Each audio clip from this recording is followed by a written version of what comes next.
Grinding all my life, sacrifice, hustle paid the price. Want a slice, got to roll the dice. That's why all my life I've been grinding all my life. Look, all my life, been grinding all my life. Sacrifice, hustle paid the price. Want a slice, got to roll the dice. That's why all my life I've been grinding all my life. Look.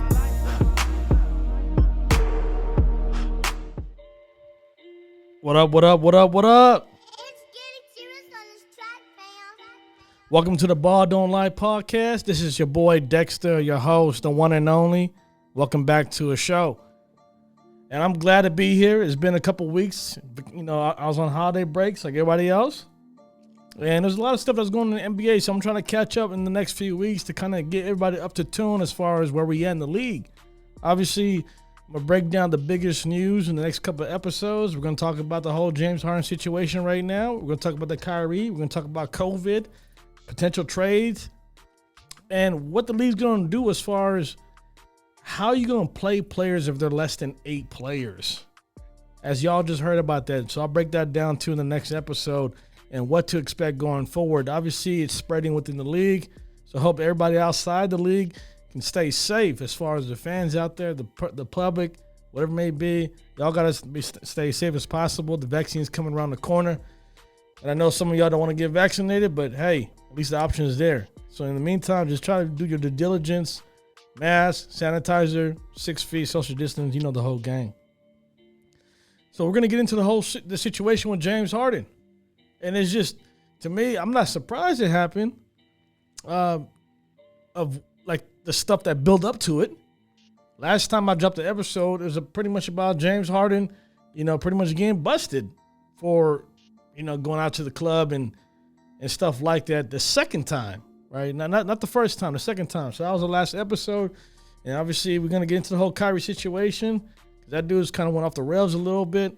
But I'm not going to dig deep in right now because this is about James Harden. And most of y'all already heard already. Y'all already heard. James Harden is going to Brooklyn. He's going to Brooklyn. And before I get into that, if you're new to the channel, go ahead and subscribe. Hit the like button down the bottom. You can hit the little bell to get that little notification. Every time I drop a video, you get it first. And if you're new, if you're new to this, I'm also on the audio route as well. I'm on all streaming platforms. The ones that have been listening and watching, thank you. Can't thank y'all enough. Much love. So let's get into this whole James Harden situation because that's the talk of the town right now. Right? I mean, even Trump getting impeached a second time. This Trump the news. I like how I just kind of did that. Trump the news, right? Anyways, so James Harden going to the Brooklyn Nets. And obviously he kind of put his hand to it and forced the situation. They've been talking to teams trying to get the best package, right?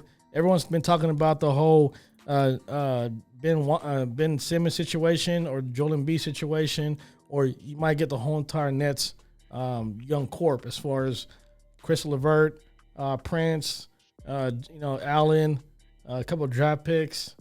Spencer Dinwiddie was talked about, but then obviously he tore an ACL, so he's out for the rest of the year. So then he got saved by that. And in the last couple of days, I'm gonna go from the beginning, what led up to today. And today's the 13th, January 13th, Wednesday. What led up to today? Basically, James Harden. Let me run his stats for you guys in case y'all haven't really been paying attention this season because there's so many games going on every single day. People kind of get lost in transition. But I'm going to go ahead and break it down for you. When the season started, and everyone was talking about his whole situation about, oh, he's out of shape. He gained 30 pounds or so. Yada, yada, yada. This guy's been clubbing in Atlanta and Vegas. Then obviously it goes to a strip club for a Christmas party, right? And all this other stuff. When the season opened, all that stuff that was going, spiraling in the background, dude was playing great. I'm looking at the numbers right here. Against Portland, game 1, 44 points. And then against Denver, 34 points. Then against Shaq, 33 points. So the dude pretty much was dominating the first 3 games, right? Where it kind of took a turn is when the last 5 games. And obviously competition a little better. You have the Magic who were on a good run, right? Who they beat, obviously. But then you have the Lakers the last couple of days. Then before that, you had the Pacers, and before that, you had Dallas. So the last 5 games, they only won 1 game, and that was against the Magics. They lost to the Mavs, they lost to Indy, they lost to the Lakers back-to-back, especially last night. You know, with the whole blowout situation.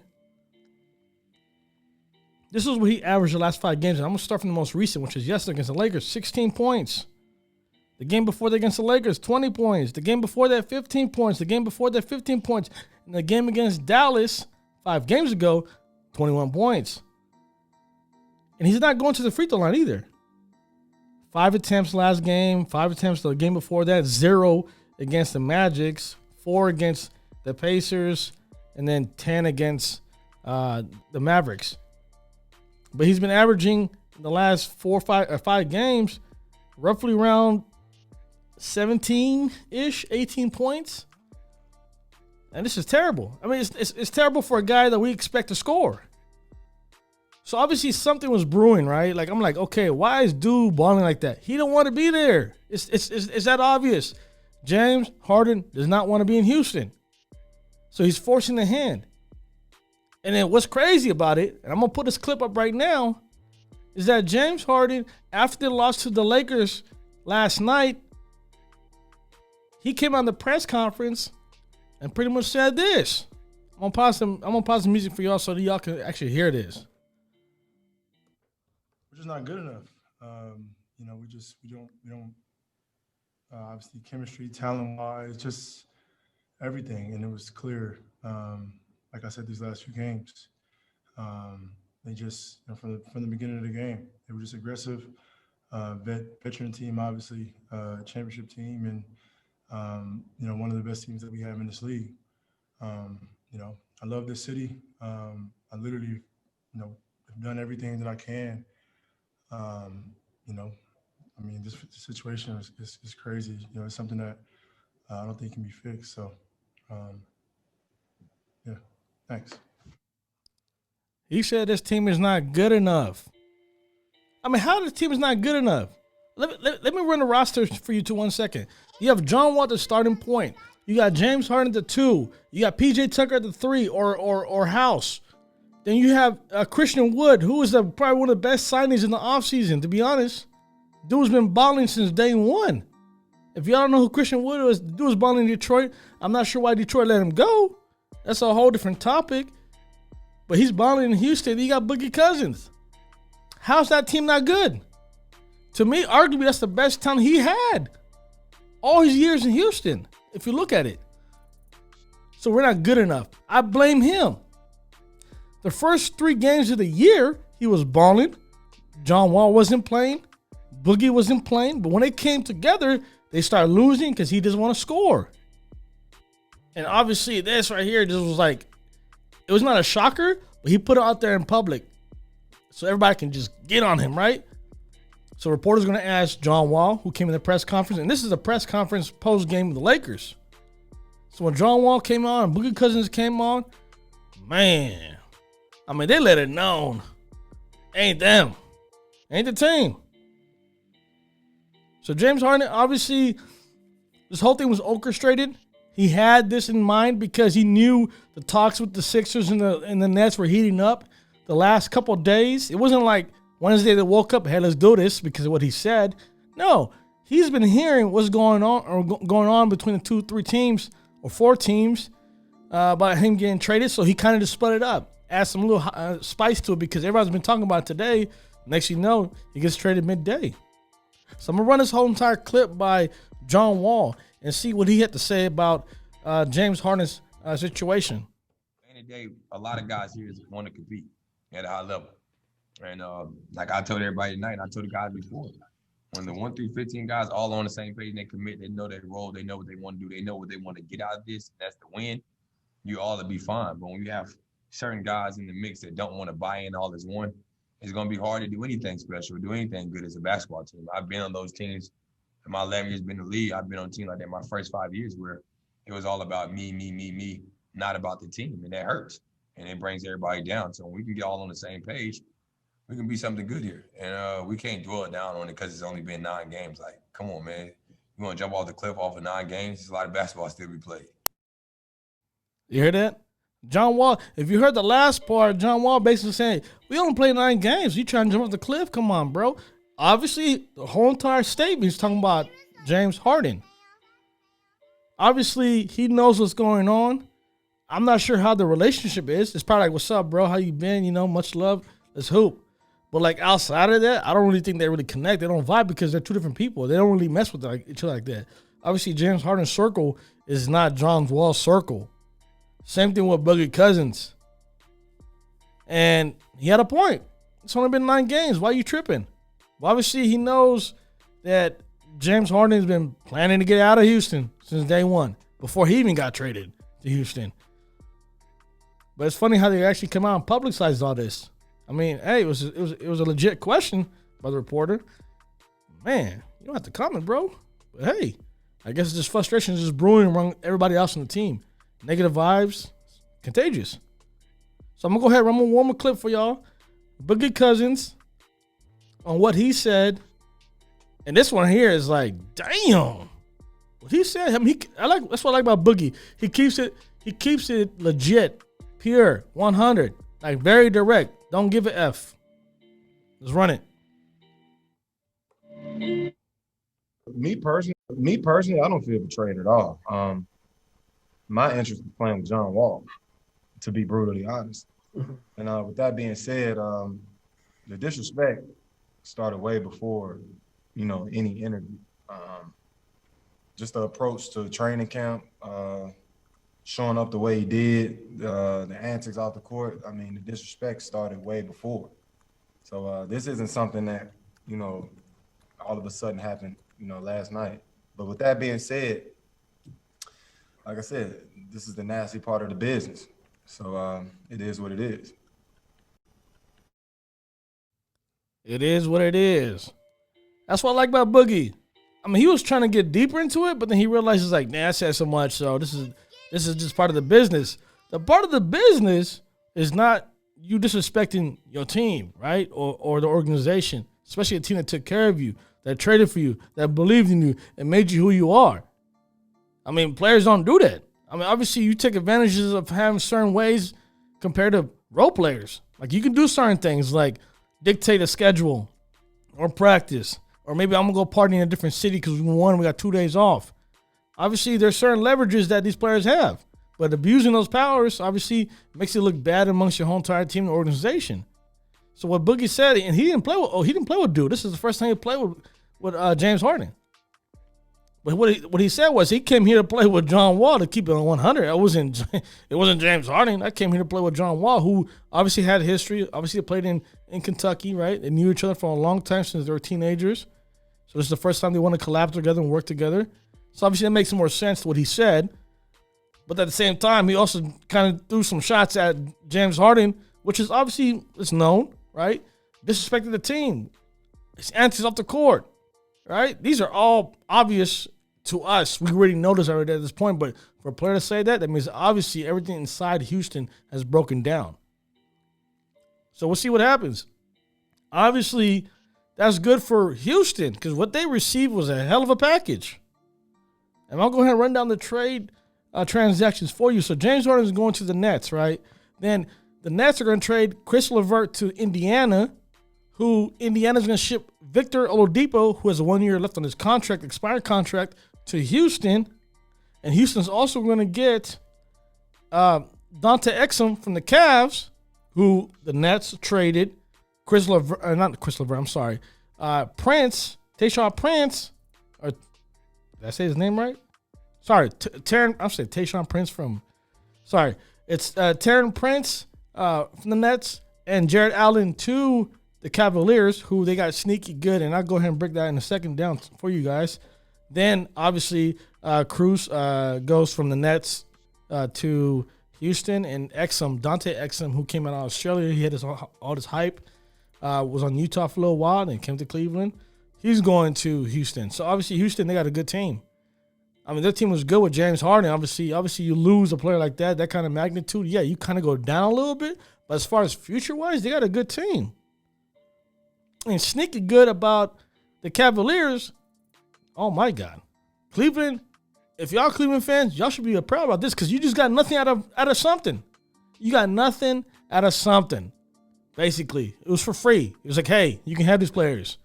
Obviously, Dante Exum was gone, but you already have 3 guards there, right? Deladova, Sexton, and Garland. Garland. Then you add Terran Prince, and you add Jared Allen. Obviously, they already have bigs, but hey, it's a good team. You add those guys on there, it makes it a little competition. As far as Chris LeVert, finally gonna be the man. Because I remember what happened against the Celtics. Dude was slaughtering when they didn't have no KD, when they didn't have no Kyrie, right? He was killing these guys. He dropped 52 points, 54 points, and 2 overtimes against the Celtics. Dude was just going berserk. It was crazy. So I'm glad they got him. He's a young talent, very skilled. Indiana they got a good pick. Obviously, Victor Oladipo, rumors came out that he didn't want to be in Indiana. Told team opponents when game ended he wanted to be traded. Hey, trade for me, blah, blah. The report came out during the offseason. He denies it, but that's how his teammates feels, and that's how other people feel around the league who are tapped in, saying, hey, he wanted to be out of Indy, even though he publicly came out saying, I want to be here. So obviously they shipped him out because if you want to be there, why would you ship arguably your best player? Him and Sabonis is your best player. Why would you ship him? That makes sense, right? And James Harden, you coming to Brooklyn? Ooh, boy. I mean, let's talk about matchups, right? They can't guard nobody. They can't guard nobody. Who's James Harden going to guard? Who's Kyrie going to guard? I feel sorry for KD because you're going to have to play the power forward if you keep it real. If Joe Harris is going to be a small forward and you're playing the power forward, and I'm going to bring up the lineup in a second, that means you're guarding all the big you're going to guard Giannis, Bam Adebayo probably, Siakam, Jason Tatum of the world, right? If you go West Coast, you got to guard AD. You got to guard like big guys.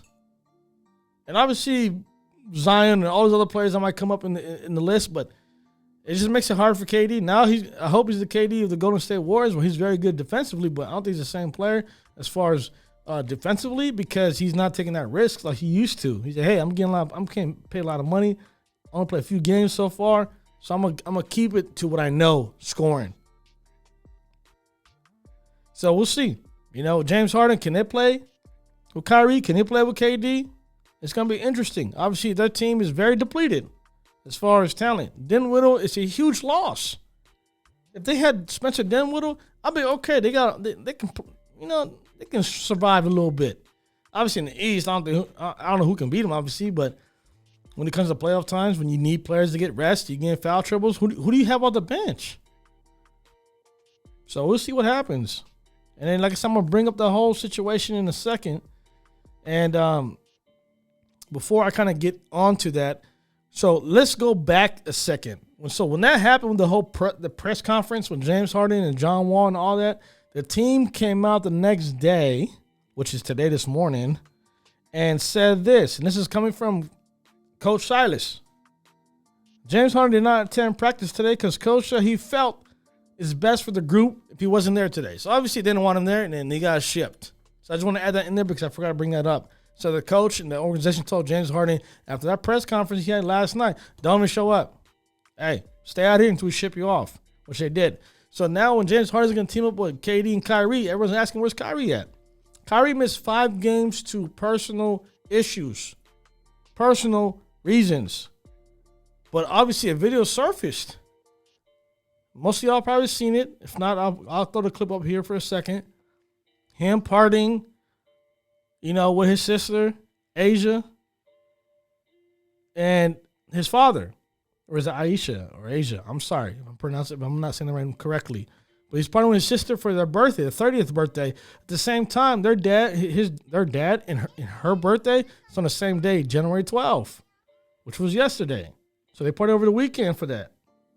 But at the same time, Kyrie missed 5 games. All started from the Capitol riots that happened a week ago in D.C. when those domestic terrorists attacked officers, attacked the Capitol, attack democracy, attack the Constitution. And I'm not getting into this politically, but obviously those terrorists caused an effect, right? As far as sports-wise, this is probably the reason why Kyrie's missing games. And obviously the reason why I come to that conclusion, because right here, this Zoom call that he took, was with a lot of people, over 200 people, or roughly around 200 people, about what can they do as far as change the ways in America, political-wise, right? They want to change, police brutality, how that thing works, and inequality and injustice. But at the same time, you're missing 6 games, because these antics. And Stephen A. Smith came on and said, hey, this guy should just quit his job. Just quit your job. Like, just retire, bro. Go to win. Do what you got to do. We applaud you for what you're doing. But at the same time, you should not be getting paid. So we'll see how that works, because KD ain't happy with the situation. He's out here balling by himself, playing against the Knicks. Obviously beat the Knicks because they don't need Kyrie for the Knicks. But it's a concern. And if it doesn't work out, guess who's the first one to get shipped? Ain't James Harden. And it's definitely not Kevin Durant. It'd be Kyrie because of these antics. And I don't know what made him feel this way, but your obligation, obviously you can do whatever you want off the court. But NBA policy, if you get paid that money, your obligation is to show up unless you're injured or you have a family emergency of some sort. Somebody in your family gets hurt, dies, whatever it may be, the NBA will excuse you for that. The team will excuse you for that. But for you to go MIA, go partying without them knowing, now the NBA is looking into it because you're not wearing a mask, you're in a gathering, that breaks the health and safety COVID protocols. The same thing James Harden did. Now you got two of these guys on the same team who just broke the rules and don't care. So we'll see what the NBA does, because if they do suspend this guy, it's about $469,000 per game that he's making. So imagine you cut those checks. Oh yeah, you can run back. So hopefully he does come back. For the Nets fans out there, or if you're a bandwagon, I know everybody's gonna be jumping on that ship. I'm still gonna be repping my city, the town, the Golden State Warriors. Obviously, we're in Frisco now, the city. But hey, we'll be back soon. Obviously, people want to, dump their hate and make fun of it, whatever it may be. Hey, I enjoyed the ride, obviously. So, all your Lakers fans out there, I got the Kobe Bryant up here, because obviously there'll be a 1-year anniversary in a couple of weeks. So, obviously, Kobe was a big factor to a lot of people out there. People looked up to him, role model, mentor, whatever it may be. We lost a great person. So, we're saluting out to Kobe B. Bryant, his whole entire family, and his daughter, obviously. So I'm going to go ahead and throw up the lineups for the players that just got traded. The James Harden, the Chris LeVerts, the Victor Oladipo, and see those 3 teams as far as their lineups. So the first team we can throw up in there is the Brooklyn Nets. As you can see on the screen, it's going to be Kyrie, James Harden, Joe Harris, Kevin Durant, and DeAndre Jordan. And on your bench, you're going to have, obviously, you're going to have Green and Shaman, who came from the Clippers, and Brown, who came from the Pistons. And then you have the French kid, Cabrat. Can't pronounce his name, I'm sorry. Who came from the Sixers. You have Claxton, the center. Then you have, Tyler Johnson, who played for the Phoenix Suns in Miami. He's your backup 2 guard. And then you have Perry, and then you have, is it Chiozza? He's a point guard. Not bad. Not a bad. It's not a great bench, I'll tell you that. So let's go ahead and flip it to the Houston Rockets, H-Town. I hope y'all love this. You got John Wall, Victor Oladipo, and obviously the small forward is interchangeable, but I'm thinking it's going to be, it'll probably be Gordon. Then you have PJ Tucker, then you have Christian Wood, then the bench you have Nwamba, Cousins, Exum, House, Tate, McLemore, Brown, Jones, Martin Jr. So we'll see how that works. Then let's go ahead and flip it to the Indiana Pacers. All y'all in that upper side of the Midwest, I hope y'all like this. Then you're going to have, obviously, we start from the center. We have Miles, Sabonis. Obviously, TJ Warren's not starting. So let's take that out. It'll probably be Justin Holiday. Then you have Chris LeVert, and then you have Brogdon. On your bench, you have Justin Holiday's brother, Aaron Holiday. Then you're going to have Lamb, which I think he's still hurt. Then you have McDermott, McConnell, Summer, Stanley. I like Summer. Summer improved a lot, like crazy with no Summerlee. That's a guy I want to watch on the bench. But that team's okay. It's a playoff team, but I don't think it's a championship team. Obviously, they have some pieces they have to, get fixed. TJ Warren's going to be out for a little while. But if he's healthy, that's a starting lineup. It's not bad. I mean, I think all 4 teams, to me, y'all got better. Y'all did. So we'll see what happens with those teams and see how it works. But I'm definitely watching the game. February 12th, I believe, or the 18th. I think the 18th is against the 18th is against the Lakers. Nets, Lakers. I think everybody's gonna be playing that game. The February 12th is against my Warriors. Come KD, come to the Bay. We're gonna see that. Obviously, we might get smacked, but who knows? Steph Curry gonna light you guys up. Man, can't wait, man, for those games. And that'll be it for this episode. Next time I get back into the studio, we're going to be talking about NBA possible trades. I'm going to go in depth about the Kyrie situation, how that's going to affect the new, obviously, organized Nets or what it may be. And then we'll go from there and see how that works and how that plays out. And hopefully those guys can come together and play against the Lakers, where we all want to see. Until then, y'all stay safe. Y'all be cool. Y'all try to protect yourselves as much as you can. 2021, I hope it's a better year than 2020. I'll see y'all, man. Y'all stay safe. Peace. One love.